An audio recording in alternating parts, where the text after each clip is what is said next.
మధ్య రిలీజ్ అయిన టీజర్ దెబ్బతో కింగ్డమ్ సినిమాపై ఆడియన్స్లో నెలకొన్న అంచనాలు అన్నీ ఇన్ని కావు. అసలు ఇది కదరా విజయ్ దేవరకొండకు పడాల్సిన సినిమా అనిపించింది. ఈ ఏడాది ఇంపాక్ట్ చూపించిన తోపు టీజర్లలో ఇది పక్కా టాప్ ప్లేస్లో ఉంటుంది. అసలు టీజర్ను సినీ లవర్స్ ఎన్నిసార్లు చూశారో వాళ్లకు కూడా తెలియనంత రిపీటెడ్గా చూశారు. ఒక్కో ఫ్రేమ్ అద్భుతం అనే మాటను కూడా దాటేసింది.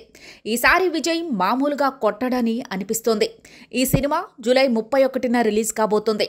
ఇక ఇప్పటికే చిత్ర యూనిట్ ప్రమోషన్ల వేట షురూ చేసింది. ప్రస్తుతం ఈ సినిమాకున్న హైప్ చూస్తుంటే రిలీజ్ తర్వాత రికార్డులు తిరగరాసేలానే కనిపిస్తోంది. తాజాగా ఈ సినిమా సెన్సార్ను కంప్లీట్ చేసుకుంది. ఈ సినిమాకు సెన్సార్ నుంచి యూఎస్ సర్టిఫికేట్ వచ్చింది. ఈ సినిమాకు సంబంధించిన బిజినెస్ ఓ రేంజ్లో జరుగుతుందని ఇన్సైడ్ టాక్. 2 తెలుగు రాష్ట్రాల్లో కలిపి 100 కోట్లకు పైగా ప్రీ బిజినెస్ జరగబోతుందని తెలుస్తుంది. ఈ సినిమా కోసం ఏకంగా తన రెమ్యునరేషన్ను సైతం సగం తగ్గించుకున్నాడు. సినిమా క్వాలిటీ కోసం పారితోషికం తగ్గించుకుని సినిమా రిలీజ్ అయ్యాక లాభాల్లో చూద్దాం అనుకున్నాడు. పడిన చోటే లేవాలన్న సామెతను వంటపట్టుకుని గౌతమ్ తిన్ననూరితో కింగ్డమ్ సినిమాను పట్టాలెక్కించాడు. ఈసారి ఎలాగైనా పాన్ ఇండియా రేంజ్లో హిట్ కొట్టాలని కసితో ఉన్నాడు. ఈ దెబ్బతో రికార్డులన్నీ విజయ్ దేవరకొండ పండబెడతాడు అనే కాన్ఫిడెంట్ ఆడియన్స్కు వచ్చేసింది. పైగా జెర్సీ తర్వాత గౌతమ్ చేస్తున్న సినిమా కావడంతో ఆడియన్స్లో మంచి తిరుగులేని అంచనాలు నెలకొన్నాయి.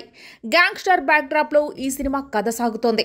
సితారా ఎంటర్టైన్మెంట్స్, ఫార్చ్యూన్ 4 సినిమాస్ బ్యానర్లపై సూర్యదేవర నాగవంశీ, సాయి సౌజన్య నిర్మిస్తున్న ఈ సినిమాకు గౌతమ్ తిన్ననూరి దర్శకత్వం వహిస్తున్నారు.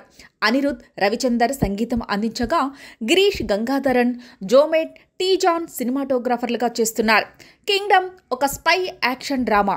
ఒక సాధారణ వ్యక్తి నాయకుడిగా ఎలా ఎదిగాడు, తన ప్రజలను రక్షించడానికి అతను ఏం చేశాడనేది ప్రధాన కథాంశం. ఈ సినిమాను 2 భాగాలుగా విడుదల చేయాలని మేకర్స్ ప్లాన్ చేస్తున్నారు. ఇప్పటికే ఈ సినిమా ఓటీటీ హక్కులను నెట్ఫ్లిక్స్ పెద్ద మొత్తానికి కొనుగోలు చేసింది.